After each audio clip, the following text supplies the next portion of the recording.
এবার বন্ধ হবে Google pay, PhonePe, Amazon pay বা পেটিএম। যদি আপনি গুগল পে, ফোনপে, অ্যামাজন বা পেটিএম এর মাধ্যমে টাকা লেনদেন করেন তাহলে আপনার জন্য খারাপ খবর রয়েছে, কারণ ইতিমধ্যেই কিন্তু রিজার্ভ ব্যাঙ্ক অফ ইন্ডিয়া নতুন একটি সিদ্ধান্ত নিয়েছে, যে সিদ্ধান্তের ফলে কিন্তু অনেক ইউপিআই আইডি বন্ধ হয়ে যাবে, অর্থাৎ ইউপিআইয়ের মাধ্যমে টাকা লেনদেন কিন্তু বন্ধ হয়ে যাবে এবং আপনারা আর ইউপিআই ট্রানজ্যাকশন করতে পারবেন না।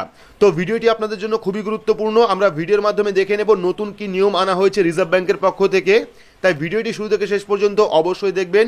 ভিডিওটি ভালো লাগলে লাইক করবেন, চ্যানেলটিকে সাবস্ক্রাইব করে পাশে রাখা বেল আইকনটি প্রেস করে নোটিফিকেশন অল করে রাখবেন, সবার সুবিধার্থে ভিডিওটি শেয়ার করবেন। তো চলুন শুরু করি।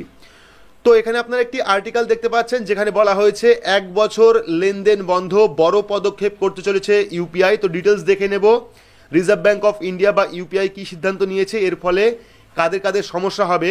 তো এখানে আপনারা দেখতে পাচ্ছেন national payment corporation of India বা এনপিসিআই এর কাছে গুগল পে, পেটিএম, ফোনপে ইত্যাদির মতো থার্ড পার্টি ইউপিআই অ্যাপগুলির জন্য একটি গুরুত্বপূর্ণ বার্তা রয়েছে। সম্প্রতি জারি করা একটি সার্কুলারে এনপিসিআই থার্ড পার্টি অ্যাপ এবং ব্যাঙ্কগুলিকে 1 বছরেরও বেশি সময় ধরে ব্যবহার না হওয়া ইউপিআই আইডি এবং নম্বরগুলিকে কিন্তু নিষ্ক্রিয় করতে চলেছে। অর্থাৎ যে ইউপিআই আইডি 1 বছর ধরে ব্যবহার হচ্ছে না সেই সমস্ত ইউপিআই কিন্তু বন্ধ করতে চলেছে গুগল পে, ফোনপে বা অ্যামাজন পে বা পেটিএম, যেগুলি বলুন না কেন, অর্থাৎ যেগুলির মাধ্যমে আপনারা টাকা ট্রান্সফার করেন। তো তারপর এখানে বলা হয়েছে এই সার্কুলারে বলা হয়েছে যে সমস্ত ইউপিআই আইডি যেগুলি 1 বছর ধরে ব্যবহার করা হয়নি তাকে আইডেন্টিফাই করতে বলা হয়েছে। থার্ড পার্টি অ্যাপগুলিকে এই ধরনের আইডিগুলিতে লেনদেনের ক্ষেত্রে তারা টাকা দিতে পারলেও টাকা কিন্তু নিতে পারবে না। অর্থাৎ 1 বছর ধরে যদি আপনি কোনো ইউপিআই আইডি ব্যবহার না করেন সেক্ষেত্রে কিন্তু পরবর্তী সময়ে আপনি সেই ইউপিআই আইডিতে টাকা দিতে পারবেন কিন্তু টাকা কিন্তু নিতে পারবেন না।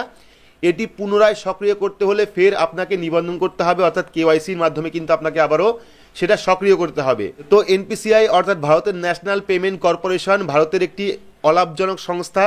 এটি ভারতের খুচরো পেমেন্ট এবং সেটেলমেন্ট সিস্টেম পরিচালনা করে। সমস্ত ইউপিআই অ্যাপ যেমন ফোনপে, গুগল পে এবং পেটিএম এনপিসিআই এর নির্দেশিকা অনুযায়ী কাজ করে। আর এই সমস্ত অ্যাপগুলির মাধ্যমে লেনদেন এনপিসিআই দ্বারা নিয়ন্ত্রিত হয়। যে কোনো ধরনের সমস্যার ক্ষেত্রে এনপিসিআই মধ্যস্থতা করে। এটি নিশ্চিত করে যে ইউপিআই অ্যাপের মাধ্যমে সমস্ত লেনদেন নিরাপদ এবং স্বচ্ছ। তো এনপিসিআইয়ের মতে এই পদক্ষেপের উদ্দেশ্য হলো ব্যবহারকারীদের নিরাপত্তা বাড়ানো। অনেক সময় ব্যবহারকারীরা তাদের পুরনো মোবাইল নাম্বার ডিলিঙ্ক না করেই একটি নতুন ইউপিআই আইডি তৈরি করেন। এটি সেই পুরনো আইডি ব্যবহার করে অন্য কেউ জালিয়াতি করতে না পারে এমন ঝুঁকি বাড়ায়। এনপিসিআই বিশ্বাস করে যে 1 বছর ধরে ব্যবহার করা হয় না এমন আইডি বন্ধ করার মাধ্যমে কিন্তু ঝুঁকি অনেকটা কমবে। অর্থাৎ যদি আপনি 1 বছর ধরে কোনো ইউপিআই ব্যবহার না করেন এবং আপনার সেই ইউপিআই আইডি নিয়ে যদি অন্য কেউ টাকা ট্রান্সফার করে বা কোনো জালিয়াতি করে সেক্ষেত্রে কিন্তু এই যে নিয়ম, এই নিয়মের ফলে কিন্তু অনেকটাই ঝুঁকি কমে যাবে। অর্থাৎ বুঝতেই পেরেছেন যে সমস্ত ইউপিআই আইডিগুলি 1 বছর ধরে কোনো রকম লেনদেন নেই বা 1 বছর ধরে কোনো রকম কাজ করেনি সেই আইডিগুলি কিন্তু বন্ধ হয়ে যাবে। শুধুমাত্র টাকা নেওয়া যাবে, টাকা কিন্তু দেওয়া যাবে না, এমনটাই কিন্তু আপডেট রয়েছে। যদি আপনিও ইউপিআই ব্যবহার করেন অর্থাৎ Google pay, PhonePe, Amazon pay বা যে সমস্ত ইউপিআই আপনি ব্যবহার করেন, যদি আপনি 1 বছর ধরে ব্যবহার না করেন সেক্ষেত্রে কিন্তু আপনারও এরকম প্রবলেম হবে বা আপনারও এরকম সমস্যা হবে টাকা লেনদেনের ক্ষেত্রে।